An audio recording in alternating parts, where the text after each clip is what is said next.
devido ao processo legal, dentro do procedimento, né, da matéria procedimental, seria um ato que seria possível de nulidade. Mas aí também teria a necessidade de uma discussão, como se diz, no caso concreto, né, especificamente. Mas eu acho que também é uma matéria que pode ser discutida até em âmbito de processo negocial, ou seja, principalmente regulamentar, fundamentar e estabelecer uma metodologia jurídica de ato motivado, né? Vai ser caro para o movimento sindical, né? Porque com certeza você não vai agradar a todos, né?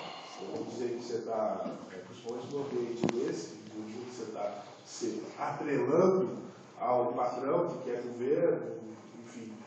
Mas tem que ter uma discussão.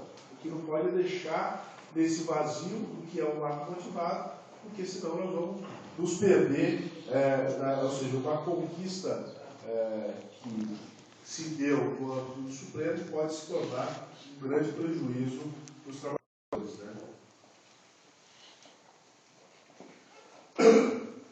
Bom, a outra questão, que aí eu vou pegar a partir com relação à redução de demissões ou não, é a própria DIN 1625, que trata da inconstitucionalidade do decreto Fernando Henrique, que denunciou a Comissão 58. Eu lembro que quando a gente discutiu isso em 96, assim, parece difícil explicar, velho, caramba, mas eu lembro que quando eu discuti, o Xixo estava e tal, era super novinho, né? Não tinha essa idade toda, por isso que dava. Né? Tinha um grande problema na interpretação do direito internacional, que era a questão de como o Supremo entendia o tratado internacional sendo ratificado pelo governo. Né? Então, o Supremo entendia, era uma posição pacífica, a partir do ARL 80.088, de que a internalização de um tratado internacional ratificado pelo governo tinha efeito de lei ordinária. Né? Então, por ser lei ordinária, ele acabava vindo no mesmo nível das demais leis ordinárias, afastando, ou seja, fixando uma diferenciação entre procedimento legislativo para efeito de lei complementar e procedimento para efeito de lei ordinária. Ou seja, ele vinculava o processo legislativo ao direito material, à regulação. Então, por isso que ele trazia essa diferenciação. Isso foi mudando, essa posição foi mudando no Supremo, mesmo na DIN da CNI, com ao 480, que pediu a inconstitucionalidade da Convenção 158, à época o Veloso já havia lançado um voto divergente, que foi acompanhado pelo Celso de Mello, colocando que os tratados internacionais, principalmente de direitos humanos, não poderiam ter o efeito, ou seja, a internalização dele teria que suprir a lacuna legislativa, o vazio normativo. Então, se seria lei complementar, teria que entrar como lei complementar, se seria lei ordinária, teria que entrar como lei ordinária. Isso foi o voto vencido, prevaleceu o voto majoritário, que era a lei ordinária, com a denúncia à CNI num ato, né, que a gente vê os processos constitucionais, a gente aprende no dia a dia, né? Eu nunca tinha visto a posição majoritária do Supremo aqui, que na DIN você não tem desistência, né? Que é um controle abstrato, então não tem partes, não tem objeto, por isso é um processo objetivo, então a partir do momento que você interpõe, você não pode desistir mais. Mas nesse caso específico, surpreendentemente, o Celso de Mello, que era o relator, depois da denúncia do Fernando Henrique, ele oficiou a CNI e falou: você tem interesse nessa ação ainda? Porque eles tinham julgado só cautelar, não tinham julgado ainda o mérito dela. E a CNI falou que não tinha mais interesse, eles extinguiram. Uma coisa meio inusitada, mas extinguiram. Com essa DIN nossa, o 625, para declarar inconstitucional o decreto do Fernando Henrique, que denunciou a Convenção 58, qual é o efeito dessa inconstitucionalidade? Ao eu declarar, a denúncia é feita por um decreto. O fundamento que utilizou na época que debatemos no Conselho Jurídico da CUT era que, da mesma forma que para ratificar um tratado internacional eu preciso dos dois poderes, eu preciso de um debate no legislativo por um decreto legislativo e depois eu preciso do executivo através do decreto executivo, para denunciar eu precisaria, dentro do Estado Democrático de Direito, do mesmo procedimento. Ou seja, não poderia mais ser ato de império do presidente da República a denúncia de um tratado. Teria que passar pelo debate do legislativo essa denúncia, o que não foi feito. O efeito de uma inconstitucionalidade é a retomada da vigência da norma internacional no ordenamento interno. Né? O voto, na época, quem foi o relator foi o ministro Maurício Correia. Antes de aposentar, ele apresentou o voto, deu o voto pela inconstitucionalidade, mas deu a interpretação conforme, dizendo que ela seria inconstitucional, quer dizer, a norma seria inconstitucional se não passasse pelo legislativo. Né?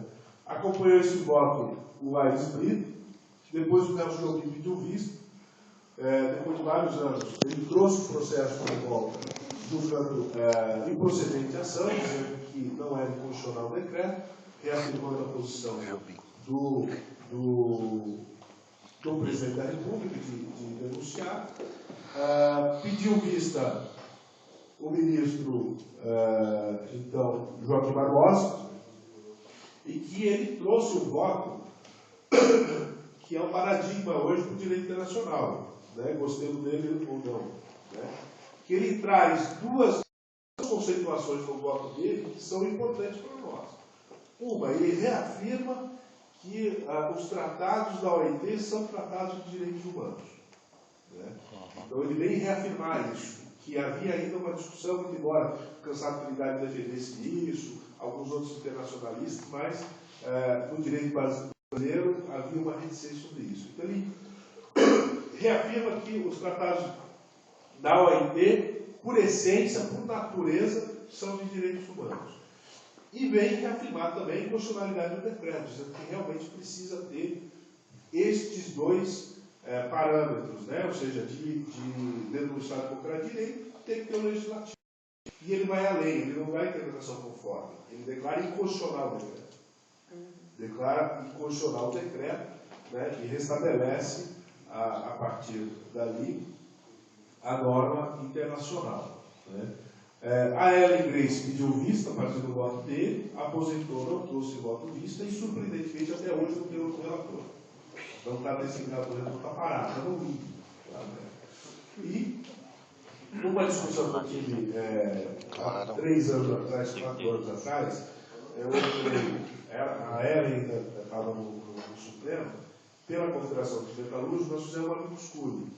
Já fazendo, sabendo que não ia ser demitido, porque já tinha sido iniciado o julgamento.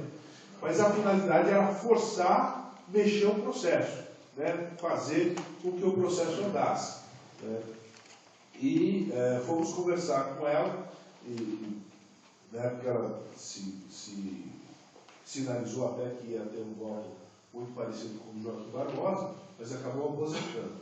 E na época da CUT, a gente discutia, eu discutia e fiz a proposta junto com a Confederação dos Metalúrgicos, que o movimento sindical tinha que pautar isso no Supremo. Tinha que ir para o Supremo e pautar. Nós queremos que termine esse julgamento.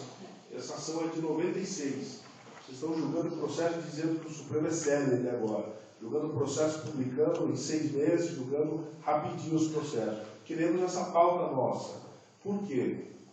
Aí algumas pessoas falaram, não vai ter efeito concreto essa decisão, mesmo que julgue e proceder, não vai ter porque a norma é de caráter ordinário, etc.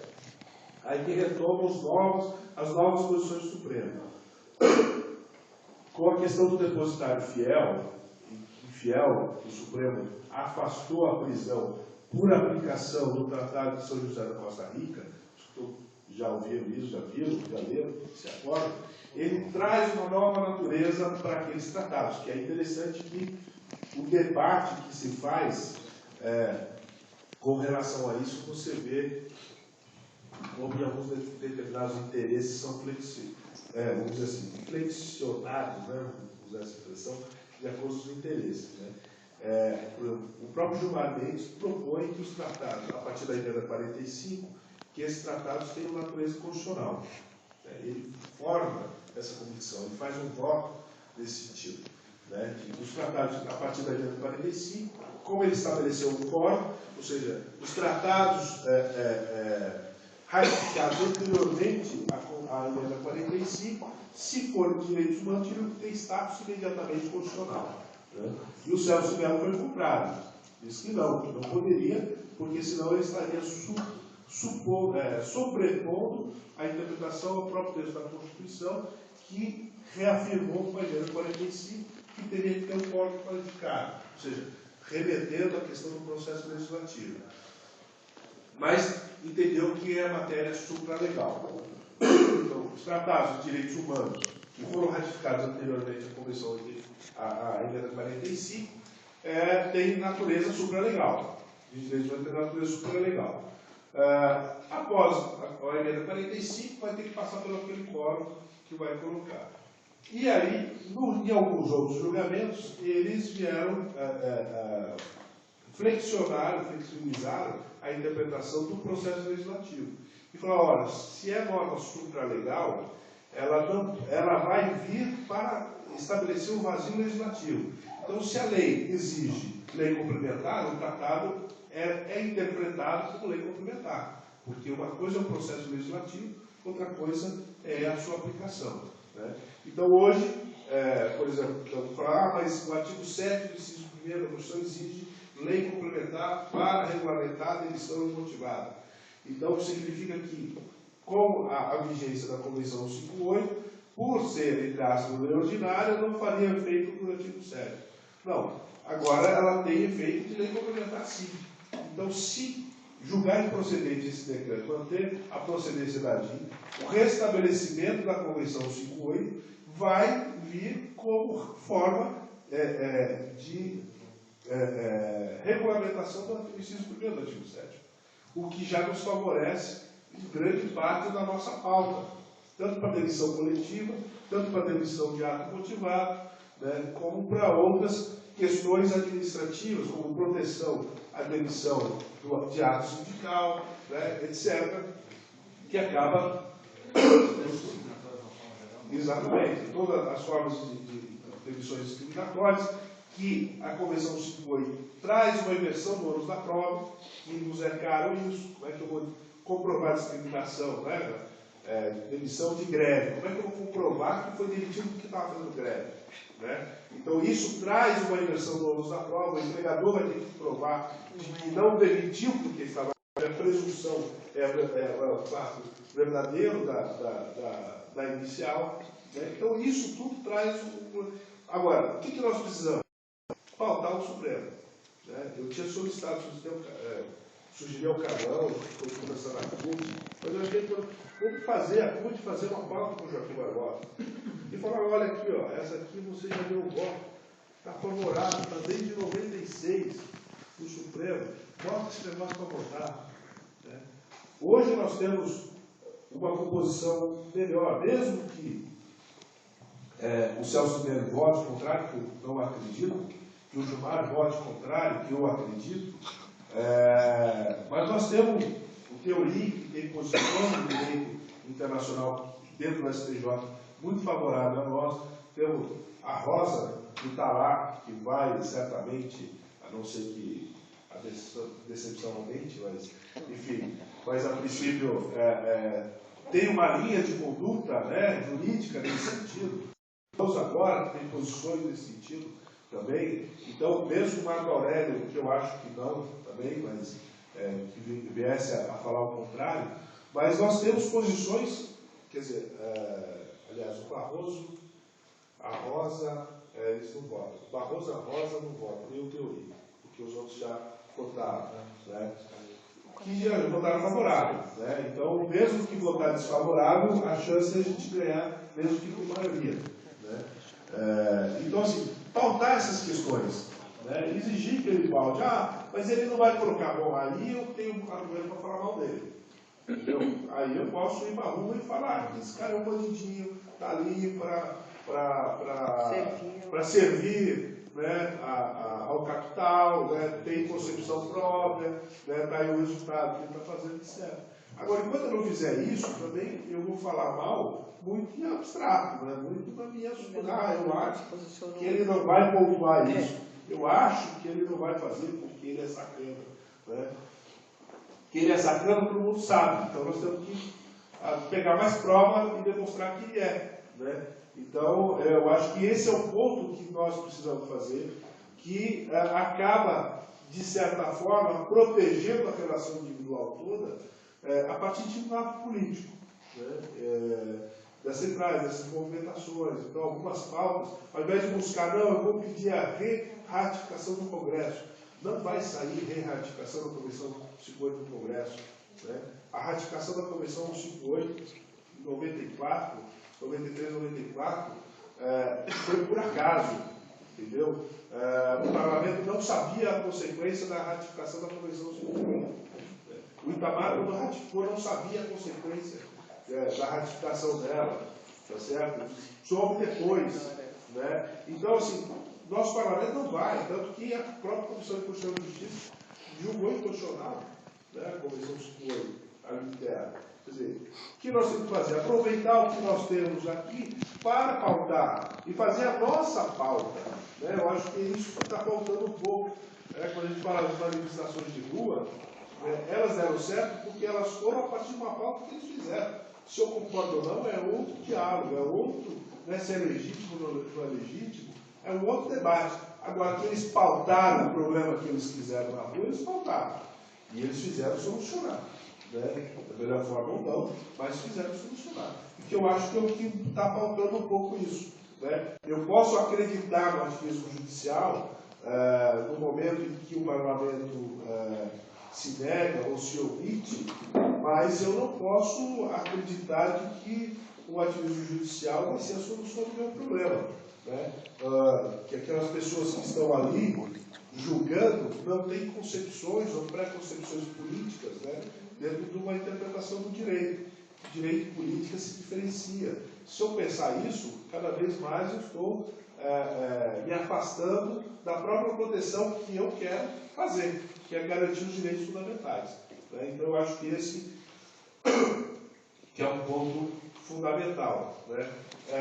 E o outro que atinge as nossas greves, que é o interdito proibitório, né? Que também está lá, nem lembro mais como é que a cassação, acho que 2008, mais ou menos.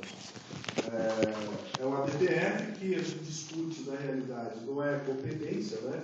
Não é discutir a competência, mas discutir a recepção do Instituto do Interdito Proibitório, ou seja, de uma ação processuária dentro do direito do trabalho, ou seja, a aplicabilidade do 964 do CPC com relação ao artigo 9 da Constituição.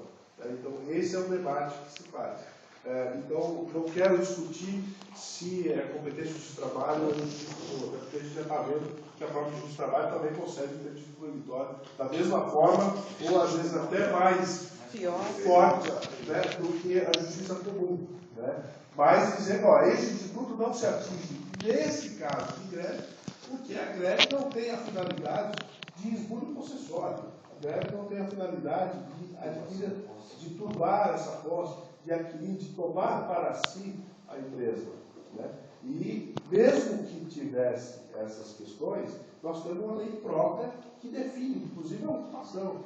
A 7783 estabelece até os parâmetros. Se eu fizer um pequeno violento, se eu fizer uma ocupação da empresa, o que a empresa pode fazer. Então, eu tenho uma lei própria que regula, se eu entender que a greve seria um esbulho possessório, que a própria lei de greve é uma lei que regula o esbulho possessório de greve, porque ele é específico, ele é direcionado. Então, eu não posso aplicar subsidiariamente, ou por analogia, ou no vazio, dizer que há um vazio legislativo do instituto possessório. Né? Então, e está lá, estava com o Aires, segurou todos os tribunais praticamente. Já prestaram informação, que o Aires pediu para que todos os tribunais do Brasil prestassem informação, desde o Tribunal de Justiça ao Tribunal do Trabalho, então todos já prestaram, inclusive o TST, STJ, os tribunais de justiça, todos os estados já prestaram, cada um com uma posição diferenciada, mostrando que, mas, vamos dizer assim, resumidamente, todos eles dizem que o Instituto é um instituto aplicável no trabalho, porque está ali discutindo a turbação de posse, né? Mesmo no ambiente de greve, etc. É a posição que o STJ vinha mantendo. Mas está parado, agora foi redistribuído para o DOI, né, que eu acho que é um ministro que vale a pena também ter uma conversa, vale a pena ter um diálogo com ele, muito embora ele tenha um viés muito processualista nessa questão, mas eu acho que vale a pena porque ele tem se demonstrado sensível para algumas questões sociais. Eu acho que vale a pena fazer esse diálogo. Aqui também, para nos fortalecer o nosso ambiente de greve. Porque, ultimamente, nem as ações civis públicas preventivas estão dando resultado, né? Porque o juiz fala, pode fazer greve sim. Aí eu não tenho nem que executar, né? Porque ele defere a sua seu pedido, né? Mas é um deferimento que você não leva, né? Então, assim, o que eventualmente a gente podia, conquistaríamos nessas ações isoladas, a gente está perdendo a posição. Tá? E, só para encerrar, que teve uma outra repercussão que também atinge a gente, que é a relação se aplica a PLR, aos efeitos da PLR aos aposentados, né, em geral. Né? Então, a negociação de PLR, se ao negociar o efeito, a retirada de não incluir o aposentado ou não, se isso viola o princípio da igualdade ou não. Né? Então, essa tem uma repercussão geral recebida, agora também recentemente pelo Supremo, que acaba nos atingindo no processo de negociação com relação às nossas PLRs. Né? Tem uma discussão grande do Banespa, né? Com relação a essa coisa. Os petroleiros têm uma discussão grande sobre isso, e algumas categorias têm, que foi mais recentemente colocado. Né? E como chama, que acaba de forma reflexa, atingindo a previdência complementar, também tem uma com relação à FUNCEP, né, especificamente, e com relação à desigualdade da aposentadoria proporcional da mulher. Né? Então, isso está com o Juvanês, né? E a questão do processo objetivo é uma coisa interessante, porque nesse caso específico, a discussão que veio no recurso extraordinário sempre foi a discussão do princípio da igualdade, entre igualdade formal e igualdade material, né? E agora a Previ que entra com o amicus curiae, a partir da Advocacia Geral da União, colocando um elemento, né, a partir do caráter objetivo, que é o déficit atuarial. Né? Ele vem fundamentando de que se estabelecer a igualdade, né, essa paridade de homem e mulher na aposentadoria proporcional vai gerar um déficit atuarial que pode vir a fechar alguns custos. E esse fundamento é forte. Para quem é adepto à reserva do possível, por exemplo, como o Gilmar, a teoria da reserva do possível, é muito forte ser aplicada, dizendo dentro da reserva do possível, direitos fundamentais se aplicam desde que eles não sejam extintos. Então, se eu for aplicar a igualdade material a partir da teoria da reserva do possível, eu vou extinguir o próprio fundo. Então, eu nego essa igualdade para garantir o direito maior de todos, que é o direito de coletividade. Quer dizer, então, eu tenho uma teoria para permanecer a diferença entre homem e mulher, nesse que é da FUNCEP, mas como a própria Previ afirma, todos os fundos de pensão têm essa forma de discriminação. Né? Então, é uma outra que também é importante um olhar diferenciado ali para relação aos fundos de pensão. Bom, eu acho que já falei demais até, eu agradeço de novo e vou encerrar por aqui, positivo.